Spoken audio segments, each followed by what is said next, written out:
Hello everyone, welcome to my channel. तो भाई अब हम बात करते हैं हमारे इसके सेकंड पार्ट की। तो ये जो हमारी डिजीज थी एंजीना पेक्टोरियस, तो उसके आगे आगे हमारे डायग्नोज एवोल्यूशन। तो डायग्नोज एवोल्यूशन के अंदर हम क्या देखेंगे, इसमें सबसे पहले इन्होंने बताया है कैरेक्टरिस्टिक ऑफ चेस्ट पेन। तो हमने चेस्ट पेन की विशेषताएं देखनी है कि हमें चेस्ट पेन है तो किस तरीके का है, ठीक है। और ईसीजी वगैरह है वो कराना है ताकि हमें पता चले कि हार्ट में किस तरीके की प्रॉब्लम है और किस तरीके की दिक्कतें आ रही हैं। तो ये टेस्ट भी कराना जरूरी है। और हमारा नाइट्रोग्लाइसिन जो हमारे टेस्ट किए जाते हैं पेशेंट को रिलीफ फील कराने के लिए, तो वो सारे के सारे टेस्ट आपने कराने हैं। कॉर्नरी एंजियोग्राफी जो होती है वो करानी जरूरी होती है, जो हमारी CAD को शो करती है, यानी कि कोरोनिक आर्टरी डिजीज को इसमें शो किया जाता है, पता कराया जाता है इसका। कार्डियक हमारा जो कैथराइजेशन होता है तो वो भी हमारा देखा जाता है इसमें। तो इसमें blocker site of the coronary artery, तो कॉर्नरी आर्टरी की जो भी हमारी ब्लॉकर साइट होती है, यानी कि जो भी चीज हमारी ऑब्स्ट्रक्शन होता है, किसी भी प्रकार की रुकावट होती है हमारी कॉर्नरी आर्टरी के अंदर, तो उसमें कैथराइजेशन यानी कि नली का या ट्यूब का इंसरेशन कराना कैथराइजेशन बोला जाता है, ठीक है। तो ये सारे के सारे आएगा हमारा डायग्नोस्ड एवोल्यूशन के अंदर। अब हम देखेंगे इसमें कॉम्प्लिकेशंस जो कंडीशन होती है वो हमारी कौन सी होती है। तो मायोकार्डियल इंफ्रैक्शन, मायोकार्डियल यानी कि हार्ट में पाई जाने वाली जो बीच वाली जो लेयर होती है उसके अंदर कोई दिक्कत हो जाना, या फिर हार्ट फेलियर, ये दोनों के दोनों जो कंडीशन होती हैं ये हमारी क्या बोली जाती हैं, कॉम्प्लिकेशंस, ठीक है। अगर इन दोनों में से कोई भी दिक्कत हुई तो ये हमारे कॉम्प्लिकेशंस क्रिएट कर देंगे, यानी कि और भी ज्यादा खतरा उत्पन्न आपका कर देंगे हार्ट के अंदर और एंजिना पेक्टोरियस प्रॉब्लम के अंदर। तो नेक्स्ट हमारा इसके अंदर आ जाता है मैनेजमेंट। तो मैनेजमेंट में हम देखेंगे कि ये जो मेडिकल मैनेजमेंट होती है उसमें कौन कौन से ड्रग्स सबसे पहले उपलब्ध कराएंगे। तो मेडिकल मैनेजमेंट के अंदर सबसे पहले आ जाते हैं हमारे वासोडाइलेटर। तो वासोडाइलेटर क्या करेंगे, इंक्रीज करेंगे हमारे ब्लड फ्लो का। तो मायोकार्डियम यानी कि मसल्स जो होती है हमारी हार्ट की without affected O2 requirement and BP change. तो इसमें बीपी को चेंज किए बिना और जो हमारी ऑटो की जो रिक्वायरमेंट के बिना हमारे जो मायोकार्डियल से जो हमारी लेयर होती है उसके अंदर ब्लड फ्लो को बढ़ाती है, ठीक है। तो वासोडाइलेटर का तो मतलब यही होता है कि वैसे जब डायलेट हो जाएंगे, जब फैल जाएंगे, तो उसमें से ब्लड जल्दी जल्दी चलेगा और ब्लड फ्लो हमारा बढ़ जाएगा। नेक्स्ट हमारा हो जाता है इसमें नाइट्रेट्स। तो एग्जाम्पल इसमें दे रखा है प्रीवियसली ऑफ द हाइपरटेंशन। तो जो हमने जो हाइपरटेंशन का जो टॉपिक किया था, जो डिजीज हमने की थी, तो उसमें हम अपना नाइट्रेट का सब कुछ पहले पढ़ चुके हैं, ये इन्होंने लिखा है। सेकंड हमारा आ जाता है बी ब्लॉकर्स। बी ब्लॉकर्स क्या करते हैं, डिस्क्रीज करते हैं हमारे वर्कलोड इन हार्ट। तो हार्ट के ऊपर जितना भी वर्कलोड है, जितना भी प्रेशर है, उसको ये कम करता है। और वाइसोडाइलेशन एक्शन, तो वाइसोडाइलेशन का जब एक्शन होता है तो इसमें वर्कलोड को डिस्क्रीज कर देता है, कम कर देता है। एग्जाम्पल इन्होंने बताया है प्रोप्रानालोल्स, यानी कि 20 से 40 mg की जो होती है हमारी, यानी कि ड्रग्स के नाम है ये हमारे। एटनोलॉल ये हमारे 50 mg के दिए गए हैं, ठीक है।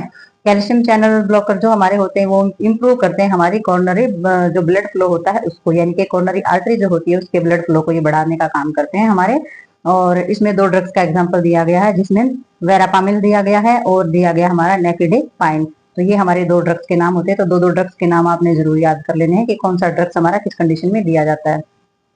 तो नेक्स्ट हमारा आ जाता है ऑप्टेट एनाजेलिसिस फॉर रिड्यूस पेन। तो पेन को कम करने के लिए हमारे दिए जाते हैं, जैसे कि मॉर्फिन है और सल्फेट है, ये हमारे पेन किलर बोले जाते हैं, ठीक है। एंटी प्लेटलेट जो ड्रग्स होते हैं, यानी कि प्लेटलेट्स जो होते हैं हमारे ब्लड के अंदर पाए जाने वाले जो सब्सटेंसेस होते हैं, उनका एस्प्रिन दिया जाता है 75 से 150 mg। तो ये हमारा दिया जाता है एंटी प्लेटलेट। तो वही आगे है इसमें सर्जिकल मैनेजमेंट। तो सर्जिकल मैनेजमेंट के अंदर हम देखेंगे सर्जिकल मैनेजमेंट में PTC है। तो सर्जिकल मैनेजमेंट में सर्जरी किस किस चीज की और कैसे कैसे और कौन कौन सी सर्जरी होती है बताया गया इसमें।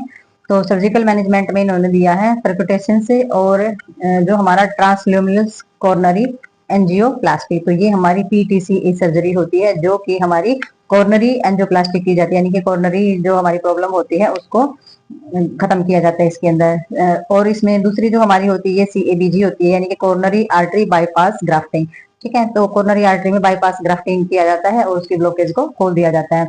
नेक्स्ट हमारा इसमें कॉर्नरी आर्टरीटोमी की जाती है, यानी कि कॉर्नरी आर्टरी जो होती है उसका ऑपरेशन किया जाता है, उसकी सर्जरी की जाती है। और नेक्स्ट हमारी क्या होती है, insulation of the coronary shunt. तो कॉर्नरी के अंदर एक शंट डाल दिया जाता है जो हमारे ब्लड फ्लो को कंट्रोल करने का काम करेगा। तो ये हमारी थी सर्जिकल मैनेजमेंट।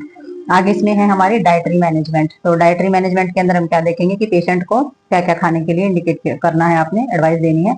तो इन्होंने बताया है कि should advise to patient for low fat and low cholesterol diet the increase extra pressure on heart. तो इन्होंने बताया है कि आपने पेशेंट को सलाह देनी है कि भाई वो कम फैट वाला और कम कैलेस्ट्रॉल वाली डाइट ले, और क्योंकि ये क्या करते हैं, ये हमारा एक्स्ट्रा हार्ट के ऊपर एक्स्ट्रा प्रेशर बढ़ा देते हैं इस तरीके की डाइट आप लेते हैं। तो तो नेक्स्ट इन्होंने बताया है, एडवाइस देनी है कि लाइट और फाइबर वाली डाइट लेनी है, हल्की डाइट लेनी है, कम डाइट लेनी है और फाइबर वाली डाइट आपको लेनी है। एक आपने एडवाइस देनी है कि अल्कोहल और स्मोकिंग जो है वो बिल्कुल नहीं करनी है, ना शराब पीनी है और ना ही सिगरेट बीड़ी या धुएं वाली चीज कोई आपने लेनी है। अवॉइड करनी है आपने, कैफीन आपने बिल्कुल नहीं लेना है।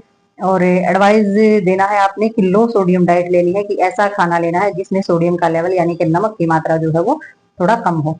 तो इस तरीके की डाइटरी मैनेजमेंट आपकी रहेगी, आपने पेशेंट को बतानी है चीजें। और हेल्थ एजुकेशन जब आप पेशेंट को दोगे तो क्या क्या बताओगे, आपने बताना है अवॉइड एक्सेसिव एक्सरसाइज, यानी कि जरूरत से ज्यादा एक्सरसाइज नहीं करनी है, एक्सरसाइज लिमिट में और हल्की फुल्की ही करनी है। दूसरा, अवॉइड करना है आपने इनटेक हैवी मील्स, बहुत ज्यादा मात्रा में भोजन आपने नहीं करना है। और आपने एडवाइस करना सडन अचानक से exposure of the cold weather, आपने अचानक से, ये नहीं है कि एक बार ठंडे वेदर में चले गए, एक बार गर्म में चले गए, तो इस तरीके की आपने हरकतें नहीं करनी है, ठीक है। तो इसमें हमें अवॉइड करना है स्मोकिंग, अल्कोहल और सेक्सुअल एक्टिविटी है, ये सारी की सारी अवॉइड करनी है, इनसे बच के रहना है। और अवॉइड करना है आपने अनड्यू एक्साइटमेंट, ठीक है। अनड्यू एक्साइटमेंट का मतलब होता है जरूरत से ज्यादा उत्तेजना, जरूरत से ज्यादा एक्साइटमेंट जिन चीजों के अंदर होती है उन चीजों से बच के रहना है। तो ये हमारी हेल्थ एजुकेशन के अंदर आपने पेशेंट को सारी चीजें बतानी है। नेक्स्ट इसमें आ जाता है हमारा नर्सिंग मैनेजमेंट। तो नर्सिंग मैनेजमेंट में आप क्या बताओगे, nurse should instruct patient to notify immediate when chest pain आपका। तो आपने नर्स को बताना है कि भी अगर आपको किसी भी तरीके का पेन होता है, चेस्ट पेन से लेकर के कोई भी चीजें होती है, तो इमीडिएट आप नोटिफाई करोगे और आपने हमको बताना चाहिए और नोटिफाई करना चाहिए। तो आपने नर्सिंग मैनेजमेंट के अंदर ये चीजें बतानी है। आपने पेशेंट के अंदर किसी भी तरीके की हरकत, किसी भी तरीके का पेन होगा, वो इमीडिएट आपने नोट करना है पेशेंट के अंदर। या पेशेंट को भी आपने बोलना है कि आपको किसी भी तरीके का पेन है, किसी भी तरीके की हरकत होती है, आप तुरंत बताएंगे, ठीक है। तो नेक्स्ट इन्होंने बताया सर्च करना pain, location, severity, intensity, onset of the radiation, frequency, कि भी आपको पेन है जो वो कहाँ पर है, कैसे है, कितना है, कैसी फ्रीक्वेंसी है, कितनी इंटेंसिटी है, रेडिएशन है, चुभन वाला है, थोड़ा बहुत है, हल्का है, मतलब किस तरीके का पेन है। तो ये हमारी पेन की कैरेक्टरिस्टिक होती है कि अलग अलग तरीके के पेन हमारे होते, टाइप होती है पेन की, तो वो सारी की सारी चीजें आपने नोट करनी है पेशेंट की। तो नेक्स्ट आपने क्या देखना है, we should provide quiet and calm environment of comfort measure of the reduce anxiety and cardiac strain. Cardiac strain और एंजाइटी से बचने के लिए आपने पेशेंट को बिल्कुल शांति वाला इन्वायरमेंट और कंफर्ट मेजर दिलाना चाहिए, ठीक है। तो आपने काम जहाँ पर शोर शराबा बिल्कुल ना हो, किसी प्रकार की टेंशन ना हो, किसी प्रकार का इन्वायरमेंट या रूम में किसी चीज की कमी, तो इस तरीके की कोई चीज नहीं होनी चाहिए। आपने बिल्कुल शांति का माहौल जो है वो बना के रखना है, ताकि पेशेंट की बेचैनी कम हो सके और उसका कार्डियक स्ट्रेन, हार्ट से रिलेटेड जो चीजें हैं वो भी उसकी कम हो सके। तो ये हमारा हो गया है। आगे हम देखते हैं इसके अंदर। तो ये भी हमारे नर्सिंग मैनेजमेंट के अंदर ही है ये चीजें। तो आपने पेशेंट को कंफर्टेबल फील कराने के लिए एलिवेट करेंगे, उसका जो हेड होता है पेशेंट का वो ऊपर की तरफ रखेंगे, एसओबी यानी कि शॉर्ट ऑफ बर्थ। अगर उसको सांस अटक अटक के आ रही है या सांस कम आ रही है, खिंचावट हो रही है सांस में या सांस छोटी आ रही है, तो आप जो है हेड जो है वो बहुत ऊपर की तरफ रखेंगे पेशेंट का।